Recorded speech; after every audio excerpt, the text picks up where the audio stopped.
Hello friends, welcome to my channel stories by Garima Kushwaha. दोस्तों, जैसा कि आप जानते हैं, मैं हर रोज़ आपके लिए अलग अलग रहस्यमयी कहानियाँ लेकर आती हूँ। तो कुछ इसी तरह की एक कहानी मैं आज भी आपके लिए लेके आई हूँ। दोस्तों, कल आपने mystery of the room story का दूसरा भाग सुना और आज मैं आपको उसी कहानी का तीसरा और आखिरी भाग सुनाने जा रही हूँ। तो चलिए शुरू करते हैं हमारी आज की वीडियो। नहीं, मुझे लगता है कि हम अगर कोशिश करें तो यहाँ से निकल सकते हैं। तुम्हें भी अपने माँ बाप के पास वापस जाना चाहिए। मैं तुम्हारी मदद करना चाहती हूँ, पर मुझे उम्मीद नहीं है कि आप ऐसा कर पाएंगी। मेरी हालत बहुत ख़राब है। मैं ना तो चल सकता हूँ और ना चलने की हालत में हूँ। मैं बहुत कमज़ोर हो चुका हूँ। मुझे फ़र्क नहीं पड़ता कि वो आगे मेरे साथ क्या करेगी। वैसे आप कहाँ से आई हैं? मैं कैलिफोर्निया से हूँ।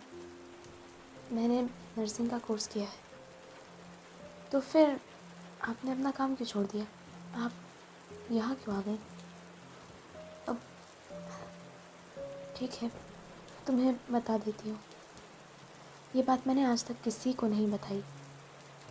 बचपन से ही मुझे कुछ ऐसी चीज़ें नज़र आती हैं जो इंसानों को आमतौर पर नज़र नहीं आती।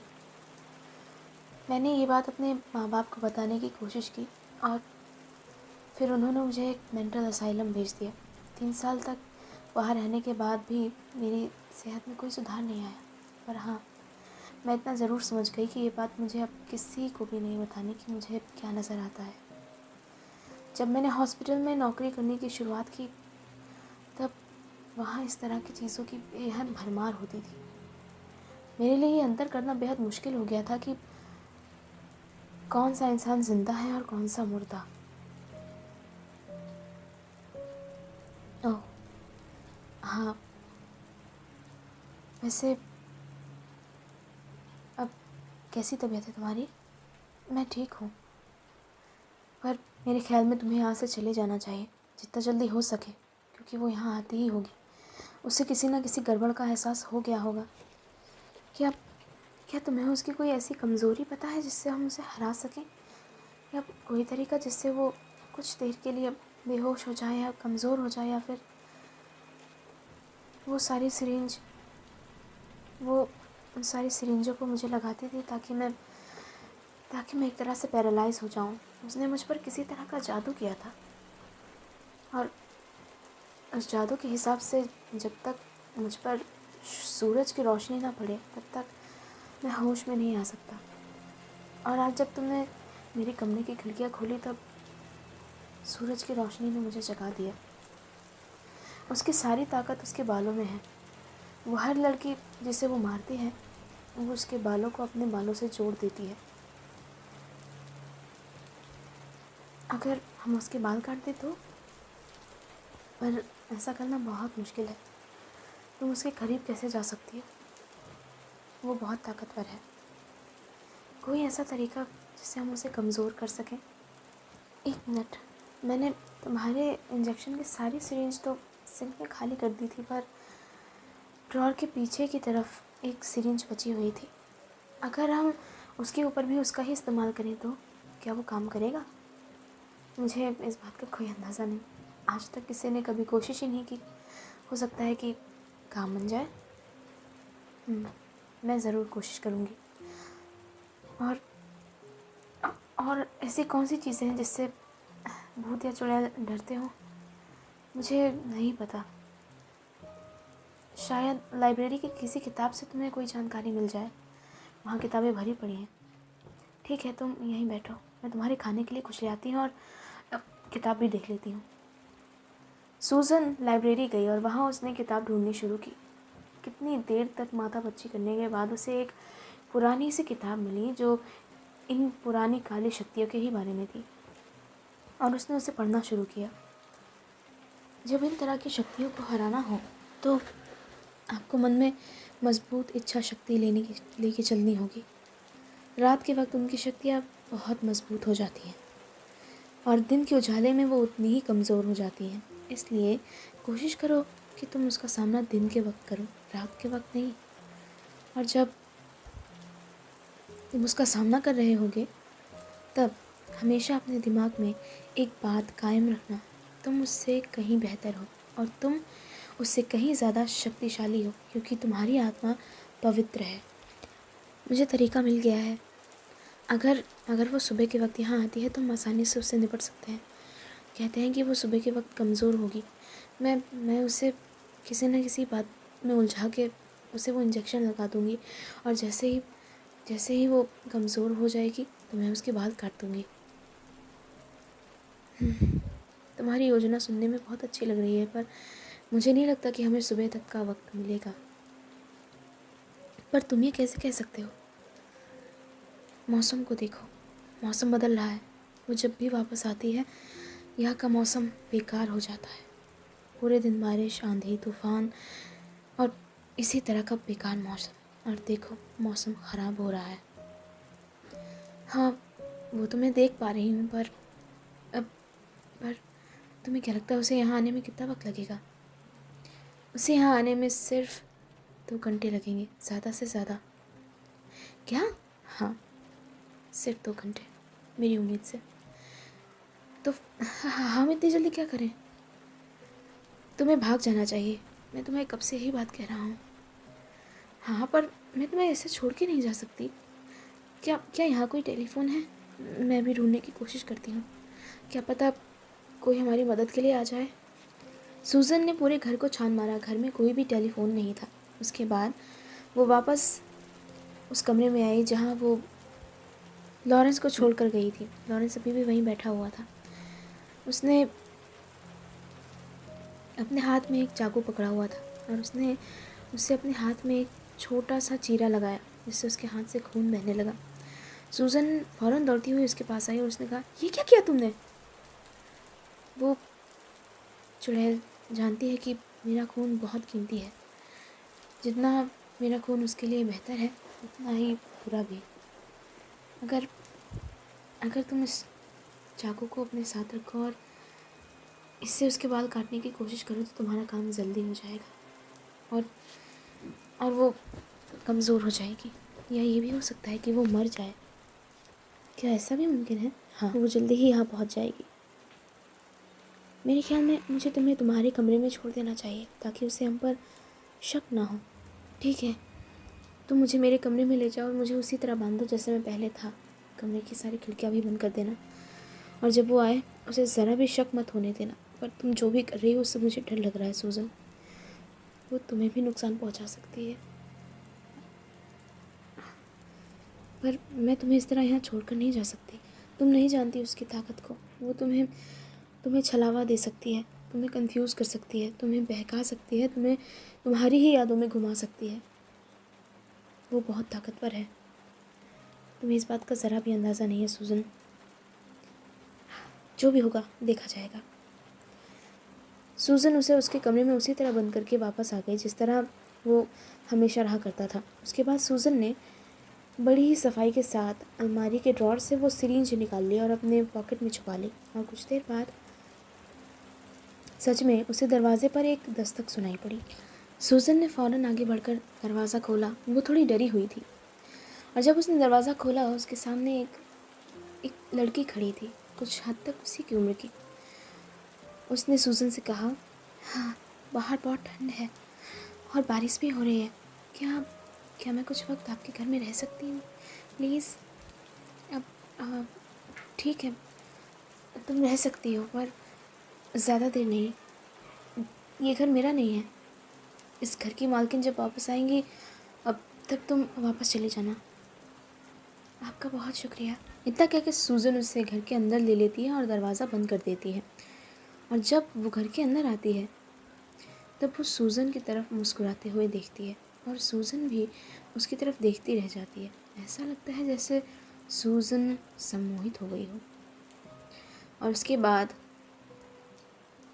वो लड़की उससे बात करना शुरू करती है। तो मेरे इस घर से जाने के बाद तुमने यहाँ क्या क्या किया सूज़न? क्या तुम मुझे सच बताओगी? मैंने मैंने मैंने इस घर की सफाई की और आपकी लाइब्रेरी में कुछ किताबें चुनी पढ़ने के लिए। सूजन ऐसे बोल रही थी जैसे वो उसके वश में हो गई हो और नशे में हो। इसके अलावा तुमने क्या क्या किया मेरी बच्ची? मैंने रात के वक्त उस कमरे से कुछ आवाज़ें सुनी थी और इसलिए मैंने उस कमरे का दरवाज़ा तोड़ दिया। क्या? ऐसा कहते हुए अचानक से ही उस लड़की का चेहरा बदलने लगा और वो वापस उस चुड़ैल के चेहरे में आ गई जिसने सूजन को यहाँ काम पर रखा था। सूजन भी अचानक से होश में आ गई और उसने अपने सामने देखा तो उस औरत को वहाँ खड़े देखकर वो बेहद चौंक गई और कुछ हद तक डर भी गई। वो औरत अभी भी उस टूटे हुए ताले की तरफ बड़े गुस्से से देख रही थी। फिर वो सूजन की ओर मुड़ी। मैंने कहा था ना कि मेरे गैर हाजिरी में मेरे घर की कोई भी चीज़ मत छूना। तुम्हें तुम्हारा कमरा दिया था ना मैंने, तुमने इस कमरे का ताला क्यों तोड़ा? मैंने वो बस उस कमरे से आवाज़ें आ रही थी। लगता है कि तुम उससे बहुत ज़्यादा जान चुकी हो जितना तुम्हें जानना चाहिए। तो कोई बात नहीं, मुझे भी अब ज़्यादा देरी नहीं करनी चाहिए। जिस काम के लिए मैं तुम्हें यहाँ लाई हूँ वो काम तो मैं ख़त्म करके रहूँगी, चाहे तुम चाहो या ना चाहो। इतना कहकर चुड़ैल ने उसके बाल पकड़कर खींचने शुरू कर दिए और सूजन ने पूरी ताकत लगाकर उसे एक ज़ोर का धक्का दिया और उसे अपने आप से दूर किया। उसके बाल खुल गए थे। वो धक्के के लगने की वजह से खुद भी ज़मीन पर गिर पड़ी थी, पर वो जल्दी ही संभल गई और अब वो भी खुद के बचाव के कंडीशन में आ गई थी। वो चुड़ैल अभी भी उसके सामने ही खड़ी थी, पर अब उसका चेहरा और भी विभत्स होने लग गया था। उसका चेहरा पहले से भी भयानक और डरावना नजर आ रहा था। लगता है कि तुम बहुत ताकतवर हो। तुम्हें हराने के लिए मुझे अपना असली रूप निकालना ही पड़ेगा। तो ठीक है। इतना कहकर उसने अपनी आंखें बंद की और वो फौरन ही एक बड़े ही भयानक और अजीब शक्ल की चुड़ैल में बदल गई। सूजन उसे देखकर बेहद डर गई और 2 कदम पीछे मुड़ गई। सूजन अंदर अंदर बेहद डरी हुई थी। वो सोच रही थी कि वो खुद को कैसे बचाएगी। वो बहुत ताकतवर थी। वो धीरे धीरे कदमों से बढ़ते हुए सूजन की तरफ आई।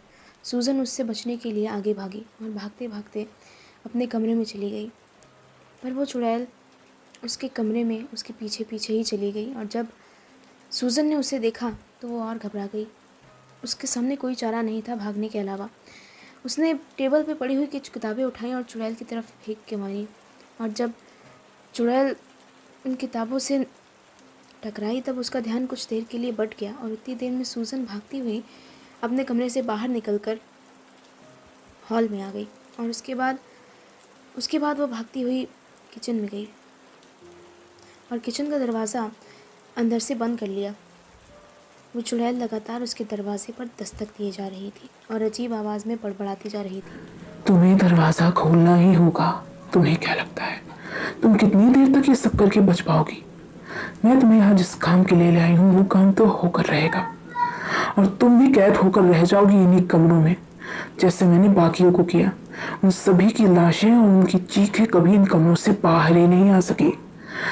तुम भी इनमें से एक कमरे में कैद हो जाओगी, बिल्कुल जैसे मैंने नैतली को कैद किया था, बिल्कुल जैसे मैंने केट को कैद किया था। और तुम भी उनमें से एक हो जाओगी। ना तुम्हारी रूह उन कमरों से बाहर निकल पाएगी, ना तुम्हारा मरा हुआ शरीर।